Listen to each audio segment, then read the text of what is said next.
tarde para nós. Amém? Como a igreja quer dizer por irmão? Por irmão? Seja bem-vindo em nome do Senhor Jesus. Volte sempre, traga mais gente. Jesus te ama e nós também. Amém. Amados, eu não vou orar, porque o Espírito de Deus repousa sobre a vida do irmão. E tem algumas pessoas que nós vamos orar para Deus. Não, aqui o servo de Deus, que Deus usa. Amém? Só vamos dizer assim: Senhor Jesus, nesta tarde, usa o teu servo para os nossos corações. Não o que queremos ouvir, mas aquilo que o Senhor tem nessa tarde para os nossos corações. É o que te pedimos e te agradecemos. Amém.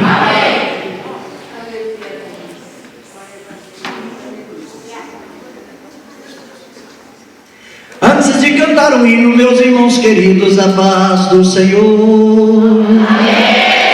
Antes de ler a palavra na Bíblia Sagrada, a paz do Senhor. Amém. Antes do meu testemunho com amor profundo, a paz do Senhor. Amém. Que a paz sempre esteja dentro desta igreja, a paz do Senhor. Podeis assentar. Deus vos abençoe em Cristo Jesus. Eu estou deveras satisfeito de poder estar aqui com os irmãos.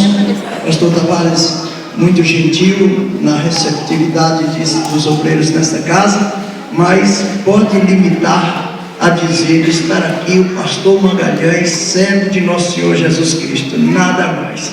Meu nome é José Carlos Alves Magalhães, casado com uma só esposa, pai de 7 filhos e avô de 5 netos, os mais bonitos do Brasil. Certo? Aceitei Jesus no dia 11 de junho de 78, aqui no Itaim Paulista, e estou na igreja até hoje, na mesma igreja, servindo o Senhor. Sempre fui um crente fraco, mas nunca tive recaída, nunca voltei atrás. Nunca precisei reconciliar-me com Deus. Estou na presença do Senhor todos esses dias, servindo, colocando minha vida à disposição do Santo Espírito. O Senhor tem me abençoado de veras, muito mais do que eu mereço, muito mais do que eu imaginava. Eu quero que sentadinhos como estão os senhores, por gentileza, abram as Bíblias no primeiro capítulo de Marcos. E ao maestro Eliseu, meu carinho e minha gratidão por incluir o meu nome entre aqueles que poderiam estar auxiliando esse coral tão afinadinho na presença do Senhor. Me fez até lembrar porque meu ministério iniciou cantando no coral. Fiz tenor durante uns 8, 9 anos, né, na rua Marquendi, 75, na época era número 10. No primeiro capítulo de São Marcos, o segundo dos evangelhos, versículo 9 e de 9 a 11.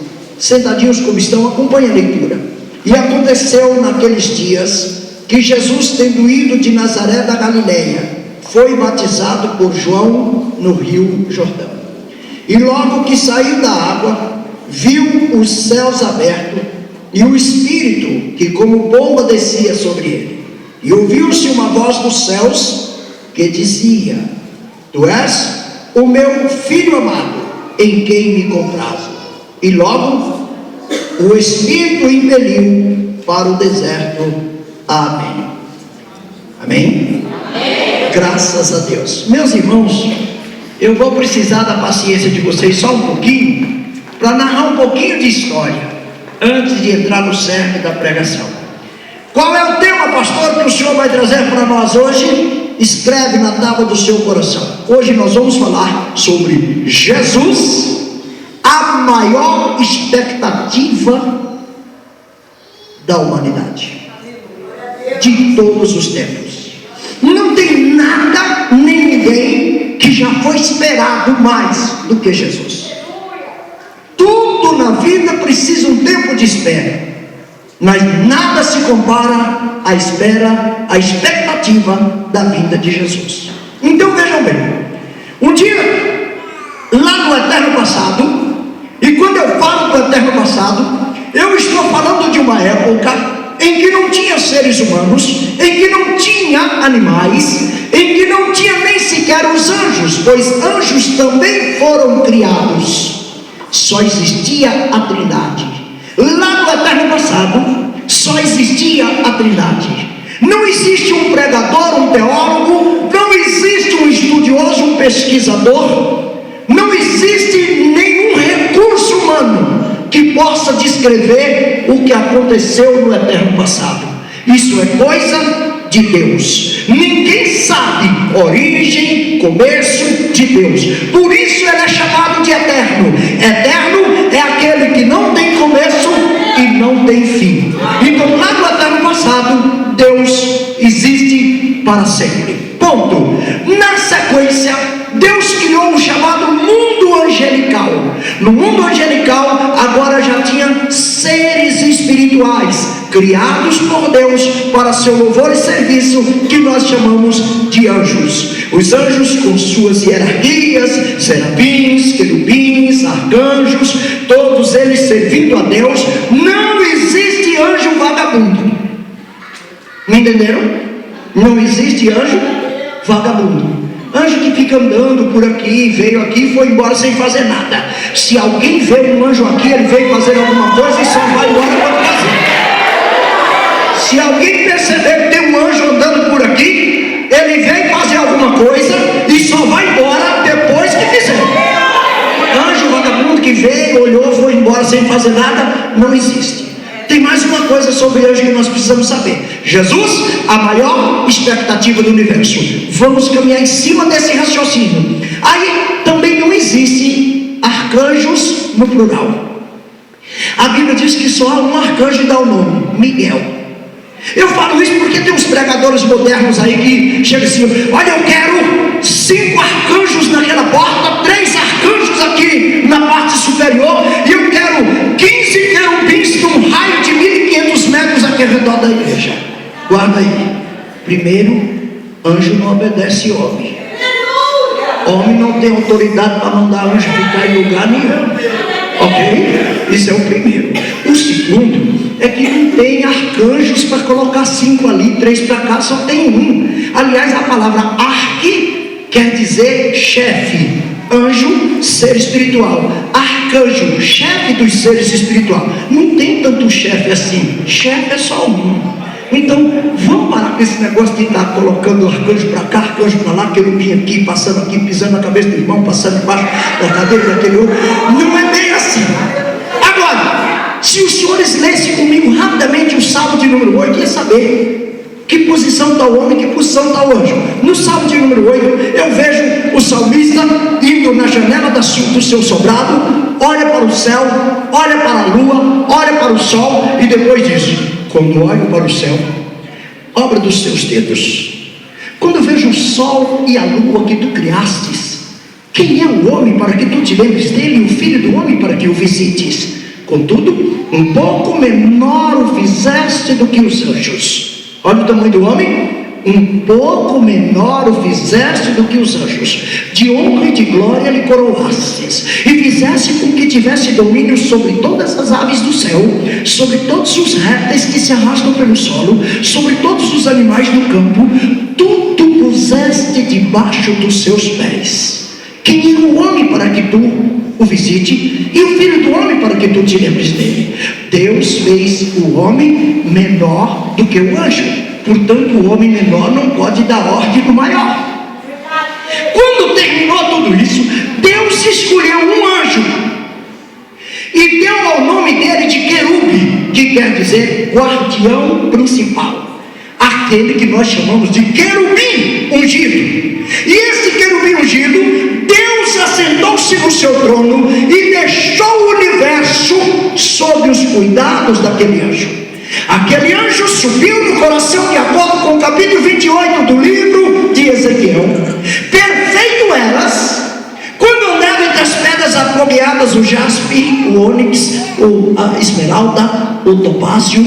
Quando tu andavas entre as pedras apropriadas, tu era perfeito. E os historiadores deduzem que ele é o criador da música, inclusive do coral. Ele regia o coral celestial.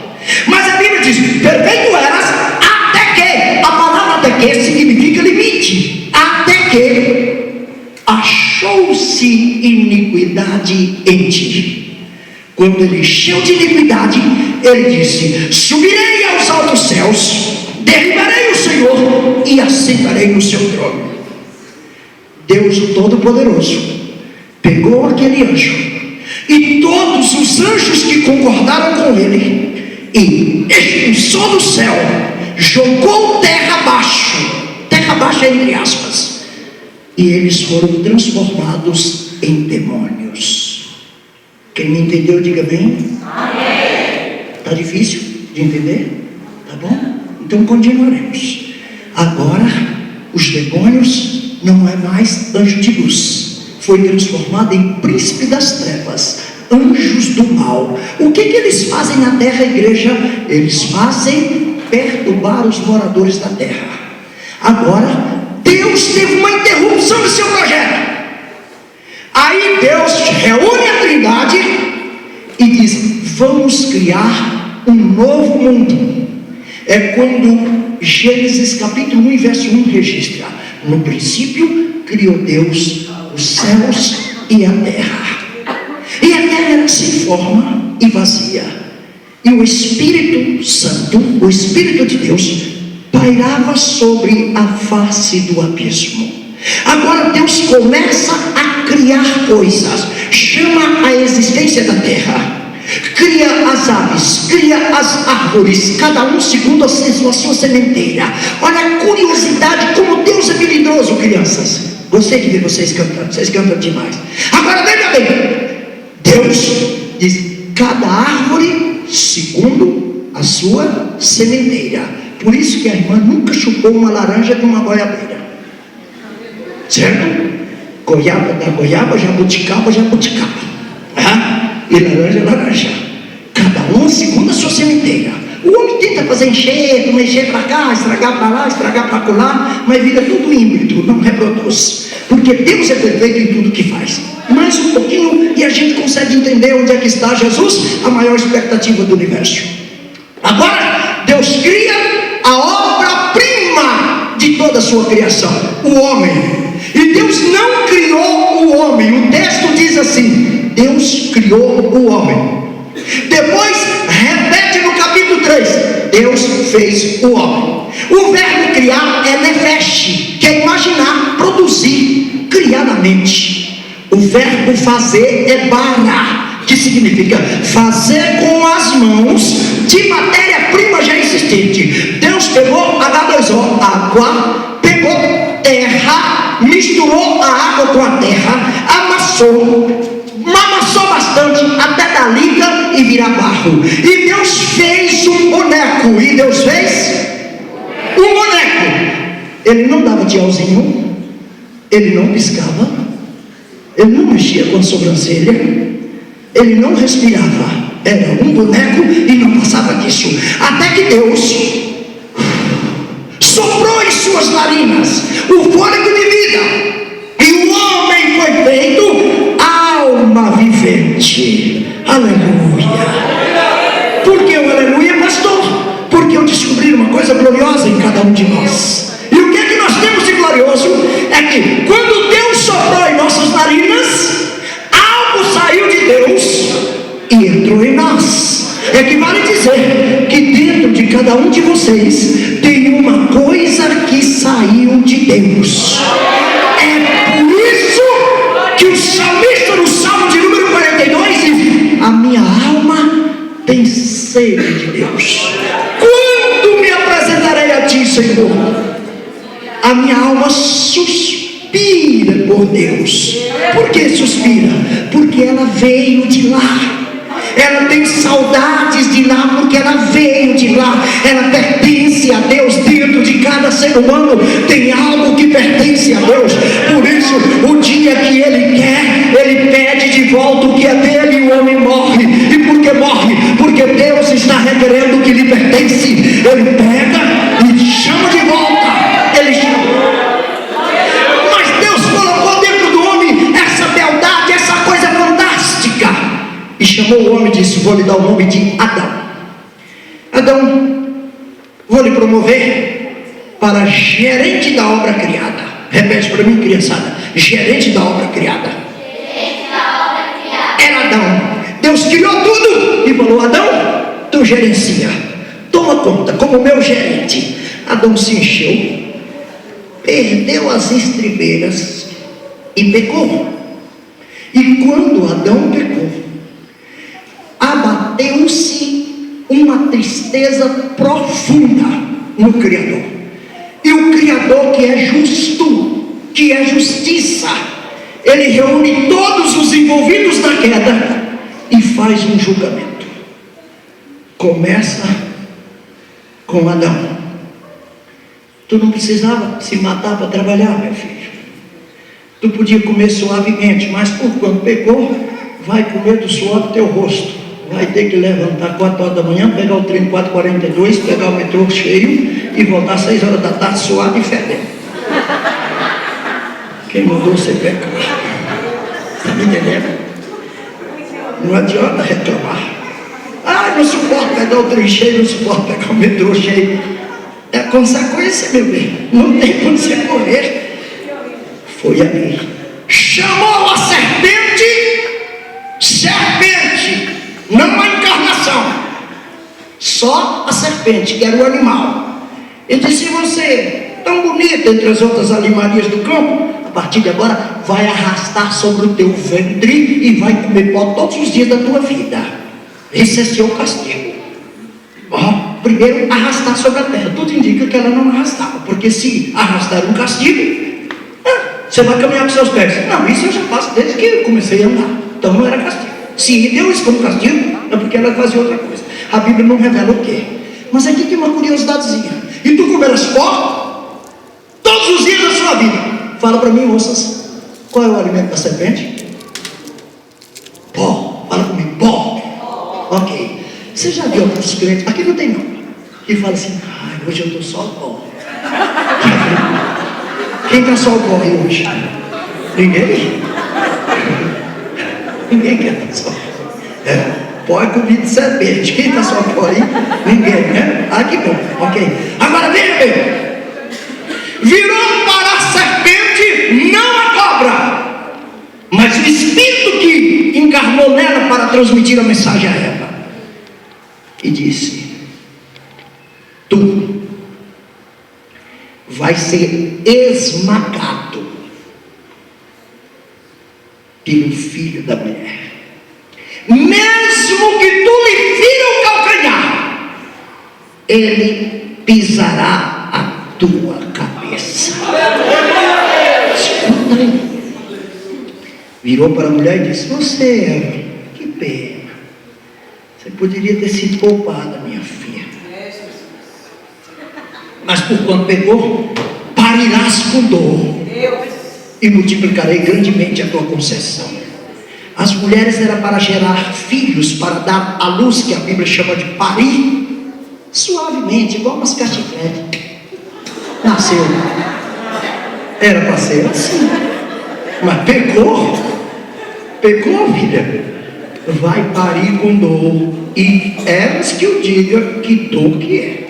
Tá? As contrações dos músculos, onde o útero está expulsando o inquilino que ficou 9 meses lá sem pagar aluguel, e vai ter que sair, e o útero não quer mais ir lá dentro e tem que expulsar. E cada vez que o útero diz sai, é uma dor que só as mulheres podem explicar. Às vezes Paulo fica querendo entender, diz: eu sinto dores de parto por vocês. Paulo não sabia o que estava falando. Essa dor de parto faz isso nenhuma quer dizer. Ele estava querendo dizer que ele sofria muito por você, mas dor de parto, não era não. Agora vejam, senhores, dentro desse aspecto, agora nós temos uma promessa. Gênesis capítulo 3, verso 15: da semente da mulher nascerá que esmagará a cabeça da serpente. Agora, a primeira gravidez que aconteceu no Éden, no jardim não, lá dentro foi selado, não podia entrar mais. mas a região foi habitada por Eva, Adão e sua posteridade. Quando Eva engravidou, o que você acha que Eva pensou, minha filha? Aqui está o esmagador de cabeça de serpente. Nasceu Caim. É esmagador, só que não de cabeça de serpente. Ele esmagava a cabeça do próprio irmão. Mas não posso negar que esmagou, né? Tá certo. Agora vejam, senhores, criou uma expectativa na mulher de que ela poderia ser a mãe do Salvador, da pessoa que ia resolver os problemas. Criou a expectativa. Irmão, isso lá em Gênesis capítulo 3, verso 15. Agora, como nosso tempo é pouco e essa história é linda, eu considero, não porque estou falando, mas porque a conheço, porque é a verdade, é a realidade da Bíblia. A Bíblia não teria sentido sem essa história. Essa história dá sentido às Escrituras, minha filha. Tudo que nós temos na Bíblia gira em torno dessa promessa. A mulher vai gerar um filho que vai resolver o problema da humanidade. Criou a expectativa. Agora, não, todas as mulheres, com o passar dos dias, veio mulheres e mais mulheres, cresceu, multiplicou, encheram a terra, e as mulheres ficavam: quem será a mãe do Salvador? Uma engravidava, filha, falava: sem dúvida sou eu. Meu cinto está mexendo muito aqui do lado esquerdo, tá? O coraçãozinho dele está palpitando, deve ser. Aí nascia, não tinha nada a ver com o Salvador. Aí Deus começou a trabalhar a cabeça da humanidade. Chegou e disse: e o seu nome será Deus forte, Pai da eternidade, Príncipe da paz, maravilhoso e conselheiro de Israel. Aí animaram tudo, ele vai acontecer, ele vai chegar, e quando ele vier, aí começavam as profecias. Daqui a pouco Deus foi estreitando, e Deus disse: ele nascerá em Belém, e tu, Belém Efrata, de maneira nenhuma será menor, porque de ti nascerá o legislador. Aí as mulheres que moravam na Vila Itaim, na Vila Moré, já estavam tudo descartadas, eram só as que moravam em Belém. Quem morava em outro Guarulhos, Itapaxetuba, estava tudo fora, só eram as de Belém, e ele nascerá em Belém. Então a coisa foi para lá. As belenitas ficaram tudo cheias. Pode ser eu, pode ser eu, pode ser eu, pode ser eu. Deus vai lá e aperta mais. Ele diz: vai nascer de uma virgem. Todas as casadas descartadas, fora de cogitação. Mas as moças criou uma interrogação: como é que virgem pode ser mãe? E como é que vai acontecer? Criou a expectativa. Vocês percebem que agora os anos estão passando? Nós já estamos falando de quase 2000 anos, e Jesus não passava de uma promessa. Ninguém via, ninguém sabia, só profeta falando aqui, profeta falando ali. A expectativa foi acontecendo. De repente, uma mulher foi pedida em casamento por um carpinteiro, já um pouquinho mais velho que era, uma gente boa, seu José, fazia cada banco bonito, cadeira, trabalhava na arte da carpintaria, era com ele. E ele gostou de uma jovem virgem muito bonita, a dona Maria, ou a jovem Maria. Foi lá, combinou, marcou um casamento. Maria falou: esse negócio de casamento não pode ser uma loteria, a gente não pode casar assim. Minha mãe mandou que eu escolhesse esse daqui, mas como eu sou teimosa, vou escolher aquele dali.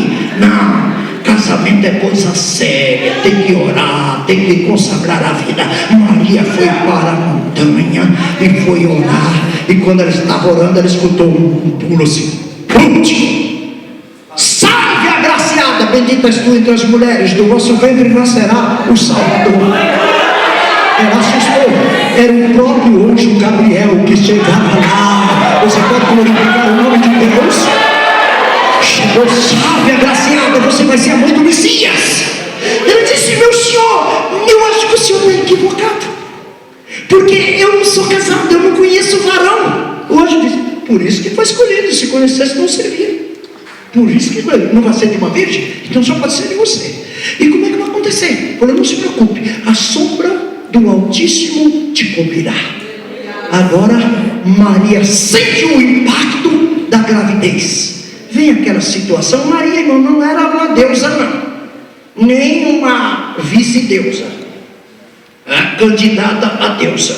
Não, ela é uma mulher igualzinha a vocês. Sentiu enjoo, sentiu aqueles sintomas normais da gravidez. É provável que a face criou umas manchinhas, a barriga criou umas estriazinhas, bem natural de toda a gravidez. É vontade que ela ficou com, é possível que ela ficou com vontade de comer alguma coisa estranha, porque a mulher grávida tem aquelas manias, né? Uma quer comer sabão, outra quer comer tijolinho de alvenaria e vai por aí agora. É terrível, pastor Tamara. Elas estão cada vontade que só Jesus na causa. Mas é provável que Maria não foi diferente de nada. De repente, Maria grávida fala assim: olha, não, eu estou encurtando a cara do tempo, irmão, assim a gente está muito preocupado com o tempo, mas a história é tão linda. Eu espero que Deus esteja falando no seu coração. A mensagem não tem outro propósito senão criar em vocês a expectativa da vinda de Jesus. Ele continua sendo expectativa. Essa que é a verdade. A igreja não tem outro motivo para existir aqui na terra se não for aguardando a volta dele. Por que essas crianças estão sendo treinadas aqui? Porque Jesus vai voltar. Por que a juventude está aí sendo treinada, às vezes se privando de alguns prazeres populares, de alguns prazeres sociais? Se privando por quê? Porque Jesus vai voltar. Por que os pastores estão aí, às vezes desgastando noite a fio, chorando, sofrendo, passando angústia, visitando o hospital? Olha, pastor, é um mistério. De manhã, alguém liga e diz: pastor, não esqueça, hoje à noite é meu casamento. Não, filho, eu não vou esquecer não, seu casamento, 10 horas da manhã, alguém liga: pastor, o irmão Tião morreu, precisa fazer o funeral dele. Ele tem que ir lá para o funeral com aquela cara de pastor que vai fazer o casamento à noite, e tem que ir para o casamento à noite com a cara de pastor que fez o funeral de manhã. E quando é meio-dia, liga a irmã Neidinha: ai pastor, graças a Deus meu bebê nasceu, queria que o senhor viesse abençoar. Ele tem que ter emoção para os três, para tudo. Emoção para visitar a parturiente, emoção para fazer o funeral, e não misturar as coisas, e emoção para fazer o casamento. E ele não pode ir com a cara de fúnebre lá no casamento. Ele tem que chegar lá com a cara de homem feliz que está fazendo o casamento de um membro da igreja. É tão melindroso isso. Mas veja o detalhe. Agora, meus irmãos, Jesus tem um primo 6 meses mais velho do que ele, por nome João, filho de Isabel, também conhecida como Elizabeth. Elizabeth, pastor, de onde o senhor tirou isso? Na sua Bíblia. Pode olhar no capítulo 2 de Lucas, que onde está Isabel tem um K, uma letrinha K. Desce no rodapé e está lá em hebraico igual Elizabeth. Então Isabel em grego, Elizabeth em hebraico, é o mesmo nome. A mãe de João se chamava Elizabeth. É uma curiosidadezinha boa, mas vale a pena. Então veja agora, quando chega lá, não vamos entrar nos pormenores de como é que João apareceu, mas o Joãozinho, 6 meses mais velho que Jesus, foi, irmão, pensa num meninozinho esquisito. João, olha o que a Bíblia diz de João. Foi criado, fala, no deserto. Não foi na creche. A perua do tio Benedito não passava lá para pegar o João, para levar o João para a escola. João foi criado no deserto, ok? Onde João foi criado? No deserto. O que João vestia?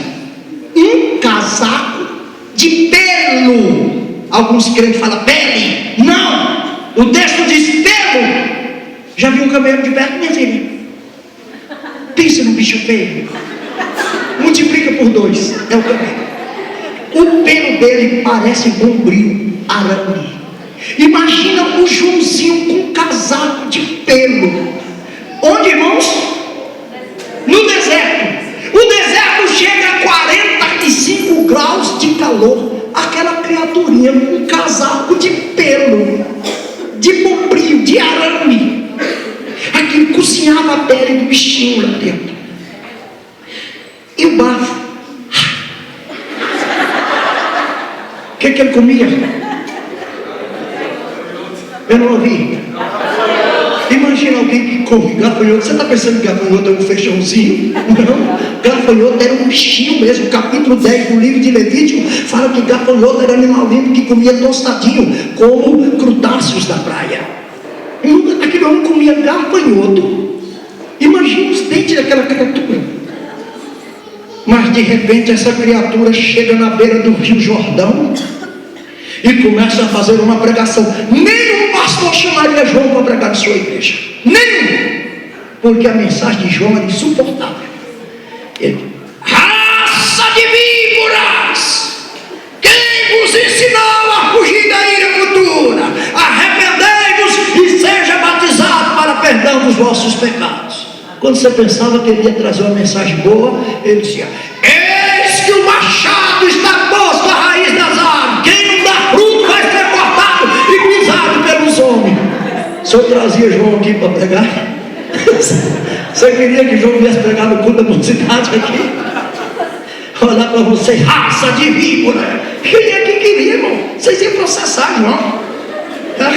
Chamando de advogado aí, sentia ofendido, tá? Calúnia e difamação. É triste isso. Mas lá vem João. Irmão, curiosamente, Jesus, a grande expectativa do universo, da história. João começa a pregar essa mensagem maluca, louca, doida.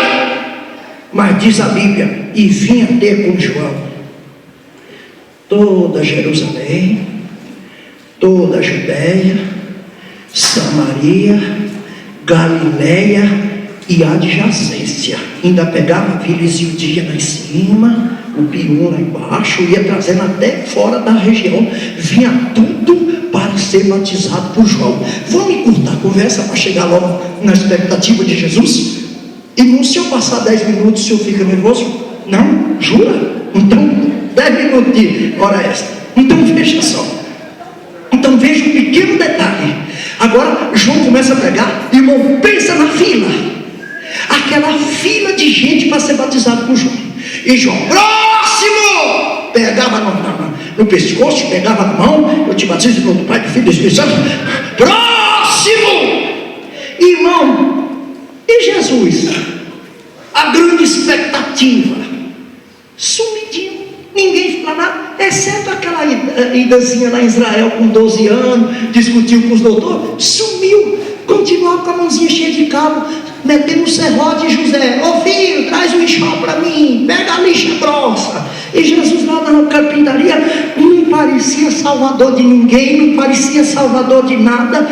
No silêncio, a expectativa continuava e todo mundo falando: não, quando o Messias chegar, ele vai botar Herodes para correr, ele vai dar uma surra em Pilatos e vai sentar no trono e a coisa vai acontecer. As mulheres dizem: só estão sofrendo até o Messias chegar. A expectativa do Messias era grande, mas o Messias estava por lá, mas ninguém sabia onde ele estava, nem o que fazia. Não fez um milagre, não fez nada. Deus, alguém aí que arrisca dizer que ele andou curando os passarinhos, as coisas, mas é tudo conversa fiada. A Bíblia não diz isso. Mas agora escuta.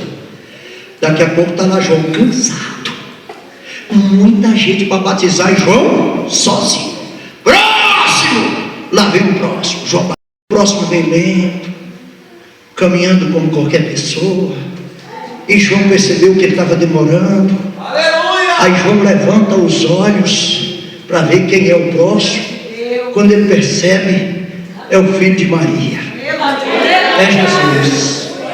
Ele olha, a mão começa a tremer, o dedo começa a tremer, e ele aponta com o dedo e diz: eis aí o Cordeiro de Deus que tira o pecado do mundo.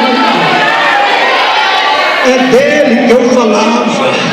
Eu, na verdade, batizo com água, mas ele batiza com o Espírito Santo e com fogo. Aleluia! E Jesus foi chegando. João cabulou-se todo, ficou todo nervosinho e foi lá e disse: mestre, eu aqui careço ser batizado por ti, mestre, e tu vem a mim. Jesus chega perto do ouvido dele e diz assim: Não tem problema não, é só para cumprir a justiça divina. Me batiza. Eu não posso, Jesus, tu é rei, eu sou vassalo, eu sou servo. Um servo não pode ver o rei dobrar na frente dele, e eu para te batizar eu tenho que te dobrar. Batiza só para cumprir a justiça, rapaz. Aí João pega Jesus pela mão dentro do Rio Jordão, lá na Galileia, e leva Jesus na água e batiza. Quando Jesus sacode o cabelo para tirar água do olho, 3 coisas acontecem. Olha para cá, o céu se abriu. Repete para mim.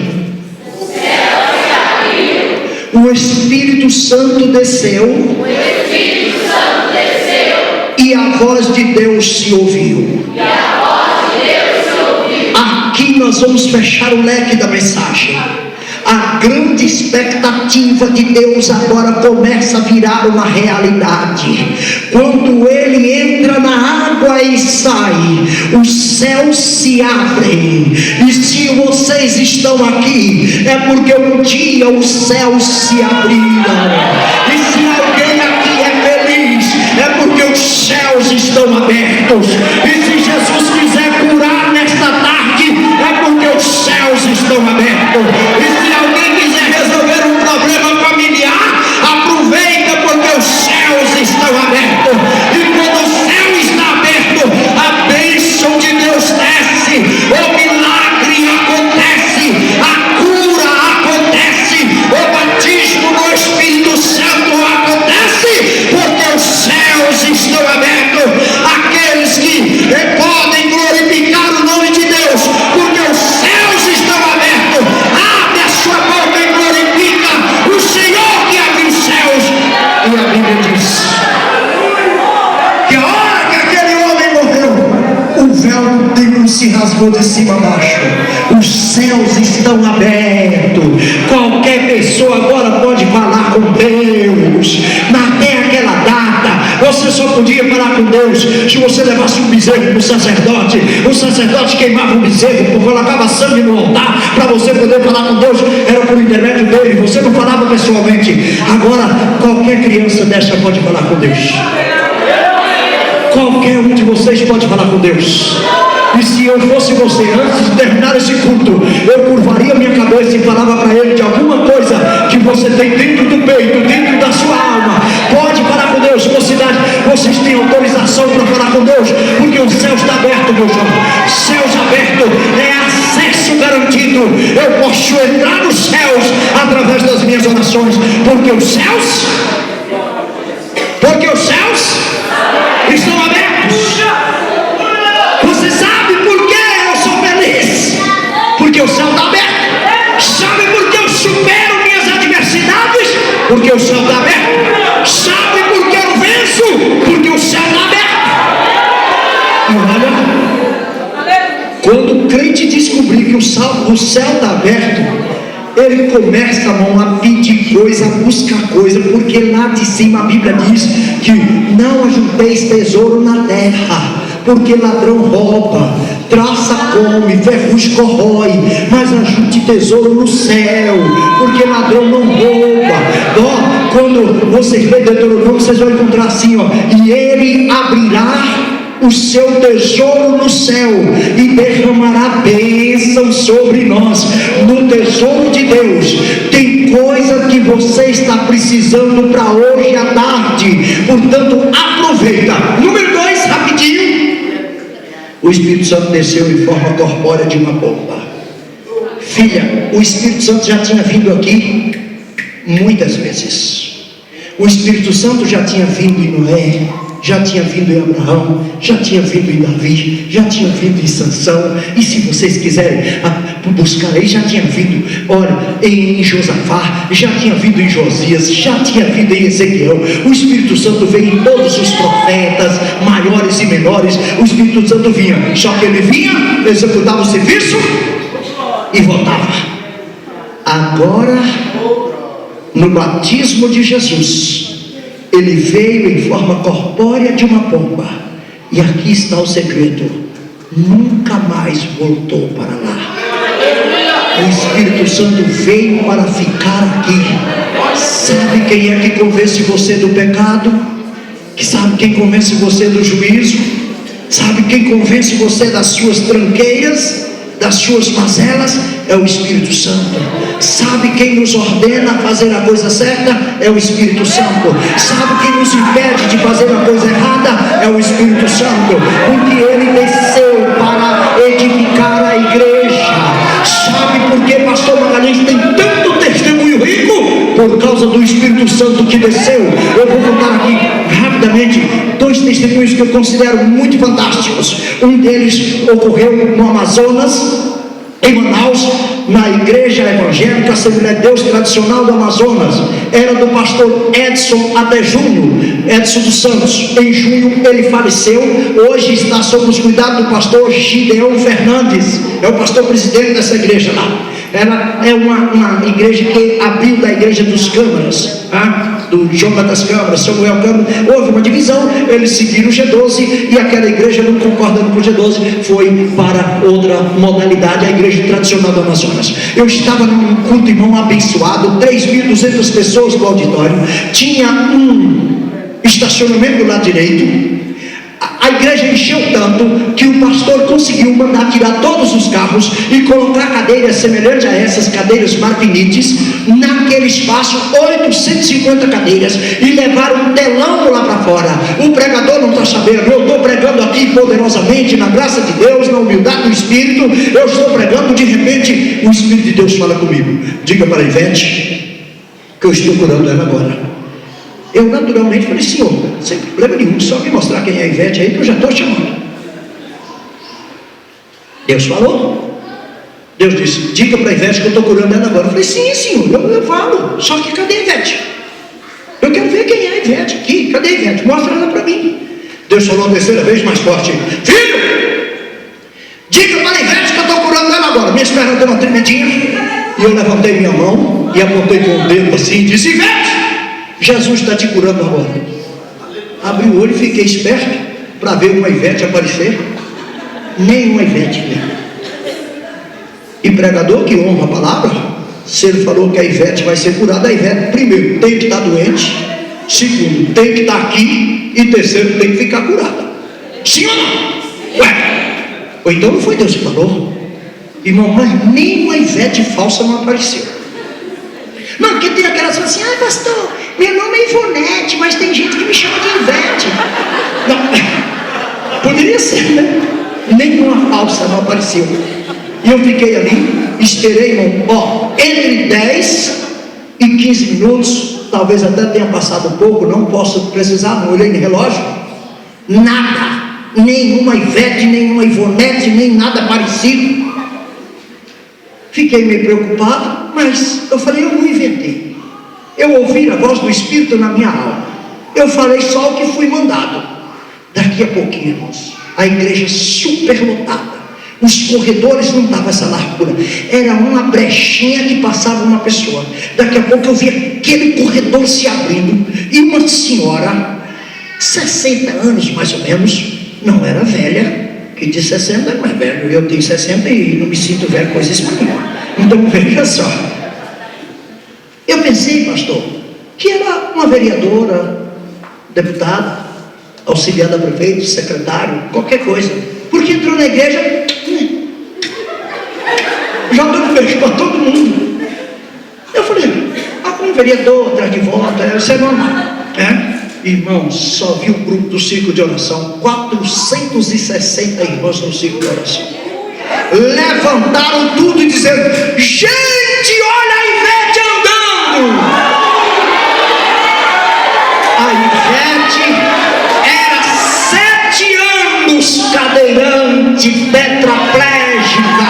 Não era paraplégica, era tetra. Nem membros superiores, nem membros inferiores se movia. Ela estava na cadeira de roda lá no estacionamento, e no telão meu dedo apontava exatamente para ela.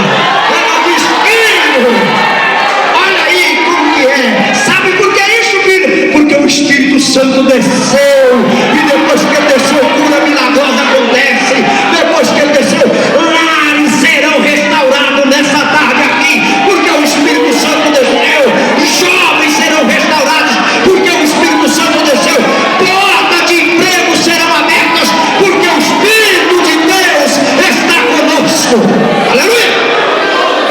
Derrace como a nave, a Shuri, a Nera, a Shuri, enquanto a Navassuri, a Nera, a Shuri.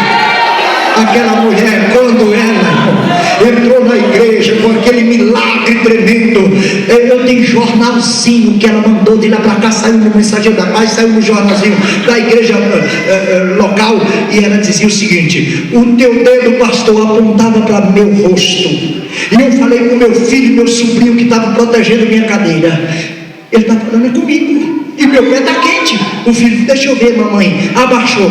Quando pegou no pé da senhorinha, o filho disse: mãe, pode levantar que é contigo mesmo, teu pé está pegando fogo. Ela levantou, não conseguiu entrar rápido na igreja, porque todo mundo que conhecia a irmã Ivete queria dar um abraço, queria dar um beijo, queria pegar, queria ver, queria mandar ela ir para lá. Vem para cá, irmã, caminha, irmão, mexe com a perna, mexe com a outra, mexe com o braço, dá tchauzinho para todo mundo. Ela entrou, irmãos, 7 anos numa cadeira de roda, fez tratamento em tudo quanto é lugar. Vocês sabem por que isso? Não é porque Magalhães estava lá, não é porque Magalhães pregou, não é porque Magalhães estuda, é porque o Espírito Santo desceu. Agora preste atenção, vamos chegar. Agora preste atenção, nós temos mais uma coisinha rápida. A última coisa é que a hora que a água foi banhada no rosto de Jesus, ouviu-se uma voz do céu: este é o meu amado filho, em quem minha alma tem prazer.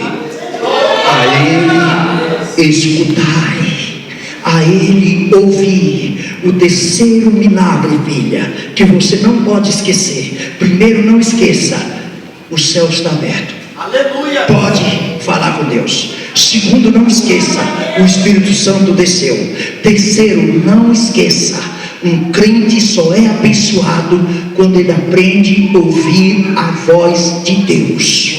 Agora preste atenção, a partir dali, Jesus não era mais uma expectativa, agora ele era uma realidade. Ele agora andava nas ruas, o cego via, o aleijado andava, o morto voltava a viver, o doente era curado, o pobre era recebido como filho, e ele recebeu como filho. Vocês cantaram aqui. Agora preste atenção, a história da humanidade mudou, mas irmãos, não demorou muito. A perseguição veio sobre Jesus, prenderam Jesus, bateram em Jesus, amarraram Jesus, crucificaram Jesus, mataram Jesus, e Jesus agora desaparece na frente dos discípulos. Ele vem, fica em pé em Betânia, e de repente os discípulos começam a ver Jesus subindo lentamente.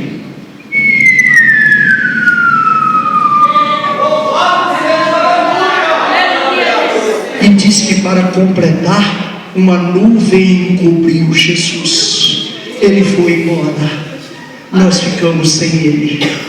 Aí ele deixou para nós a igreja, ele deixou para nós pastores, ele deixou para nós as escrituras sagradas, ele deixou para nós a expectativa, porque ele disse: não se turbe os vossos corações, credes em Deus, credes também em mim. Na casa de meu pai tem muitas moradas, e se eu for, eu vou preparar para vocês um lugar. E se eu for e preparar um lugar, olha a promessa: eu voltarei outra vez e levarei vocês para que esteja comigo e vejam a minha glória, a glória que eu tinha junto do Pai desde a fundação do mundo. Eu quero levar vocês para estarem comigo. Ele criou uma nova expectativa. Ele foi embora.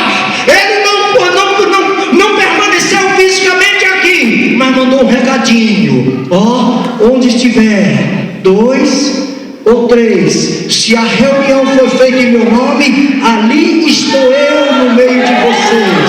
Ele prometeu. Agora, irmãos, os discípulos morrem. Estou dentro do prático, dentro do combinado. Os discípulos morrem, só sobrou um. Mataram, queimaram, cortaram uma espada, só sobrou um velhinho, 90 e lá vai pedrada de ano. Diz os historiadores que era 94. o velho João. Não é o Batista não, porque o Batista andou pisando no tomate e cortaram a cabeça dele lá. Então tem coisa que o crente tem que ser esperto. Mas, aí você fala assim, ô pastor, por que você fala que João pisou no tomate? Ô filho, o que João veio fazer aqui? Não foi preparar o caminho para Jesus? Sim ou não? Ele veio fazer o quê? Quando Jesus chegou, por que ele não entregou o ministério para Jesus e continuou com o ministério paralelo? Ainda criando problema. Chegou alguém e disse: Jesus está fazendo mais discípulo que você, irmão João. E irmão João disse: não tem problema não, importa que ele cresça e eu diminua.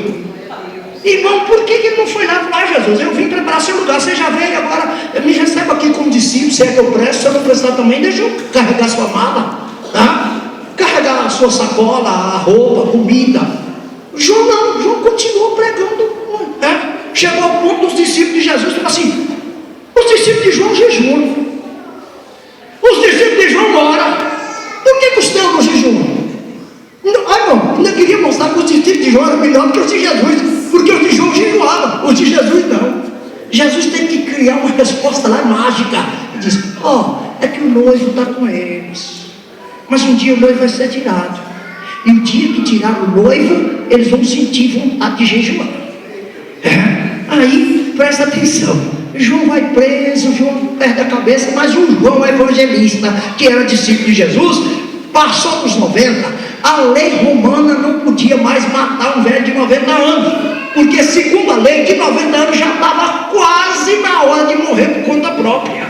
Eles não podiam matar, mas podia dar um empurrãozinho, ajudar a morrer. Pegou e levou para a ilha de Patmos, e jogou lá na ilha, um velhinho, sozinho, uma ilha deserta, rochosa, sem de animais selvagens. Qual a chance do velho sobreviver? Viu? Deram maior força para ele morrer. Aí, meus irmãos, João entra na oração. Crente de oração na cabeça. Crente de oração tem resposta sobrenatural. João vai para a oração: Senhor, estou aqui nessa ilha rochosa, não vi a igreja ser arrebatada, não vi meu povo ser protegido, os israelenses estão tudo aí perdido, a igreja, os obreiros mataram tudo, só tem eu aqui, não vi nada. Isso mexeu o coração de Deus. Deus chama, explica, mostra tudo para João, não esconde nada.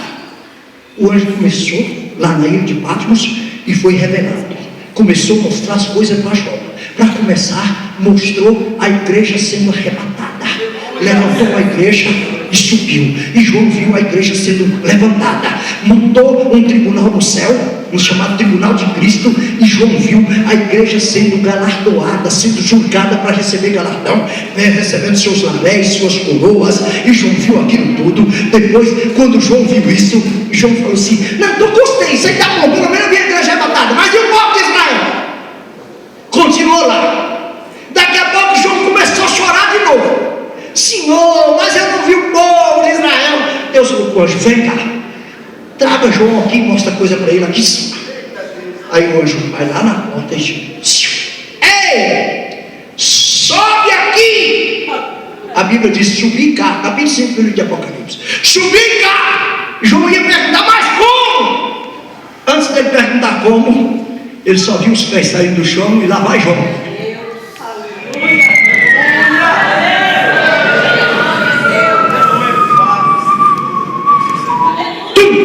Chegou numa sala, saiu naquela parede uma porta, saiu um trono daquela porta, e tinha um homem sentado no trono, e no trono tinha uma pessoa com um livro amarrado com 7 cordinhas, conhecido como 7 selos, e o que estava sentado no trono permaneceu com aquele livro seguro, e João olhando. Entrou 4 seres viventes e entraram na sala, entraram 24 anciãos e entraram na sala, e de repente uma voz soa: de vocês, quem for digno de tomar o livro e desatar os seus 7 selos, possa fazer isso. Eliseu colocava a mão no umbigo, dobrava a cabeça e dizia: Senhor, não há em mim dignidade para tomar o livro e desatar seus 7 selos. Tavares, Senhor, tem piedade do teu servo, não há em mim dignidade para tomar o livro. Magalhães, Senhor, usa misericórdia com minha alma, mas não há em mim dignidade para tomar o livro e desatar seu sete selos. Passou os 24 anciãos, passou os 4 seres viventes, ninguém tinha coragem de abrir o livro. João ficou curioso. O que tem nesse livrinho aí que o pessoal está com medo de abrir?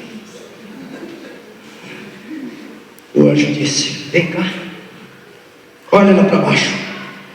Quando ele olhou, falou: meu Deus, é o anticristo preparando a guerra do Armagedon no Vale do Meguido, Gog e Magog, o anticristo, todo mundo preparando, a Rússia, a China, 200 milhões de soldados para destruir Israel.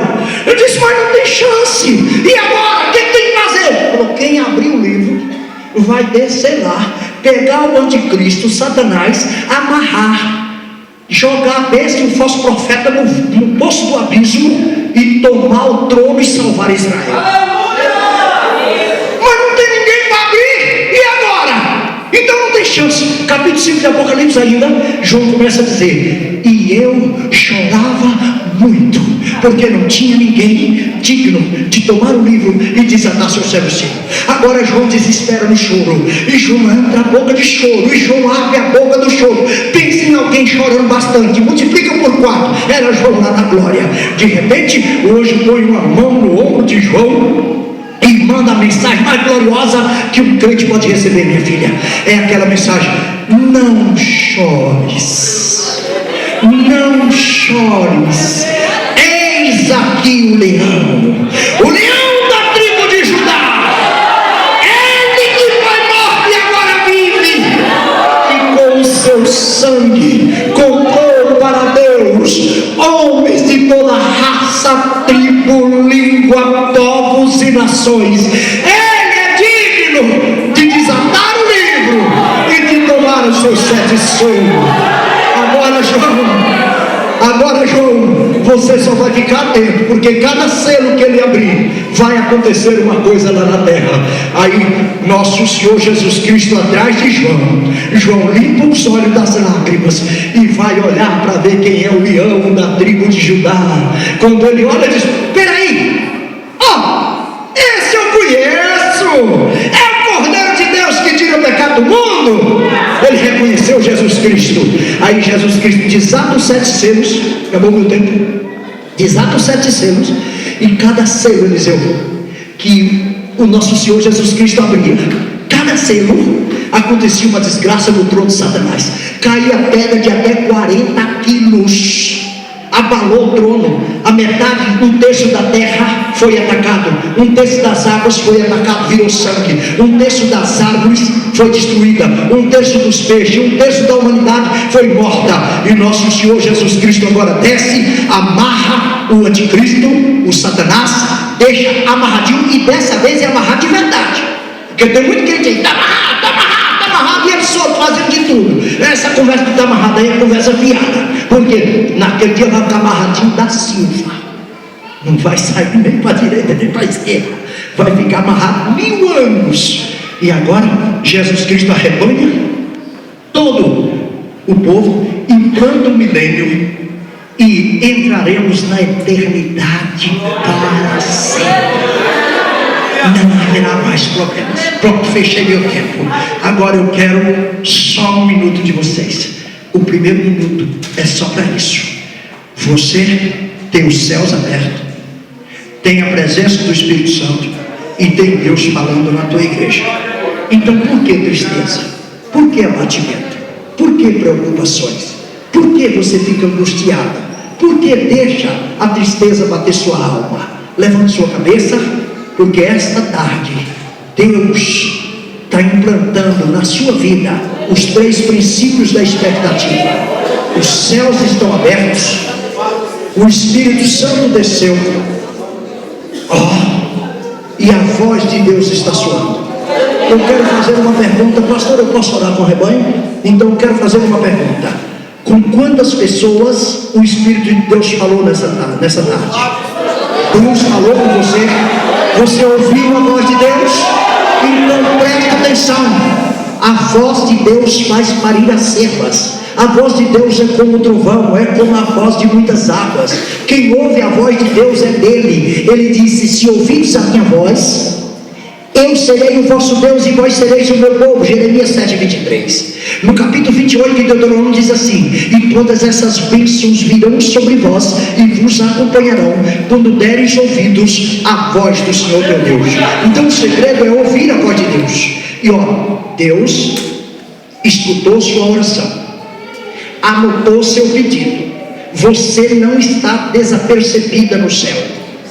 Essa menina, moça, que está com a mão no colo da outra, isso, Deus tem um acerto de bênção com você.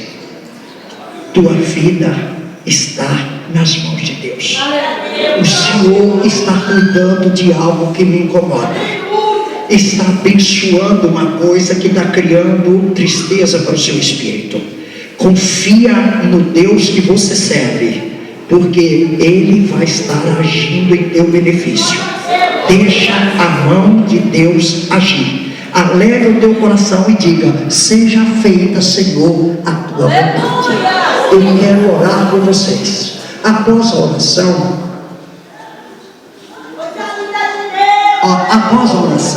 eu sou pregador. O que eu sou? Mas eu sou um pregador que escreveu alguns livros. Eu tenho 8 livros escritos. Eu trouxe 3 títulos, 10 de um, 5 dos outros 2. Não são muitos. Eu não sou vendedor de livro, eu sou pregador, mas eu sustento o meu ministério vendendo os livros. Se alguns dos irmãos achar que deve comprar um livro meu, amém. Se achar que não deve, não tem problema nenhum, eu levo eles de volta sem problema nenhum. Mas eu trouxe ali Como Ajustar Seu Casamento Procurando a Dracma Perdida. É um livro maravilhoso para a família. Fala de uso de anticoncepcionais, de salpingectomia, de vasectomia, fala de divórcio, de novo casamento, fala de maneiras de saber se a moça foi preparada por Deus ou o rapaz foi preparado por Deus, descobrir se Deus não precisa ir lá em Cutia consultar o irmão Tião do amendoim, se ele ora por revelação. Não, você lê e você vai encontrar. Eu tenho aí Pérolas Preciosas, 5 livros que tem 8 estudos bíblicos. Dentro dele tem jejum, como jejuar corretamente, como é que é feito um jejum correto. Tem cremação de corpo, você sabe se pode queimar um corpo ou não. Um crente pode ser cremado. Tem anjo, quem são e o que faz. Tem dons espirituais para os dias de hoje. Cura, é um ministério ou é um mistério? E tem mais, unção com óleo. Pode ungir com óleo de cozinha? Pode passar óleo e lambuzar todo mundo em nome do Senhor?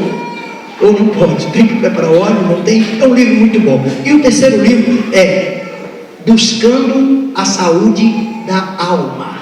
É um livro que trata de ressentimento, tristeza, medo, sabe aquela mágoa, rancores. Às vezes seu pai lhe xingou na frente do seu namorado. Você não perdoa o coitado do velho e precisa perdoar, porque olha, quem não perdoa é como quem bebe veneno para o vizinho morrer. Se você está bebendo veneno para o vizinho morrer, filho, quem vai morrer é você, não é o vizinho. Se tem mágoa aí dentro, precisa tirar essas mágoas daí de dentro para você viver. Não é para liberar o outro, é para você viver. Pense em você. Esse livrinho, irmão, é um livro simples. O meu trabalho é simples. Eu não sou um teólogo, eu sou um professor que dou aula para ajudar os irmãos aí, mas eu aprendo mais com ele que ensino. Que Deus nos ajude. Fica de pé. Vocês perceberam, eu não brinco com o auditório, apesar de pregar alegre. Eu prego alegre. Sabe por que eu prego alegre, irmãs? Porque a minha Bíblia diz que o céu é gozo, paz e alegria. No céu não tem cara feia. Cara feia não é sinônimo de santidade. Mas eu costumo não brincar com o auditório. Eu não fico assim, olha no olho do irmão, dá um beijo no nariz dele. Não, eu não gosto muito disso não. Mas eu quero fazer uma coisa com vocês agora. Eu quero que vocês peguem 4 dedinhos da mão, 4, bate no ombro da pessoa do lado e diz assim: irmão ou irmã, você tem a pedra que mata gigante. Garoto, já viu? Encosta aqui que eu quero tocar no seu ombro.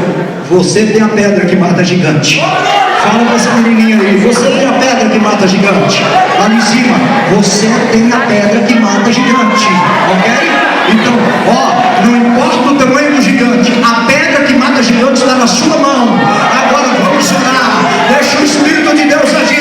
Senhor Deus, eterno Pai, Criador dos céus e da terra, é no temor do teu nome, é na autoridade do teu Espírito, que eu oro por este auditório agora. Senhor, os céus estão abertos, o teu Espírito está em nosso meio, a tua palavra está sendo ouvida neste lugar. Em nome de Jesus, vai ministrando o milagre da cura, da libertação, da operação de maravilhas.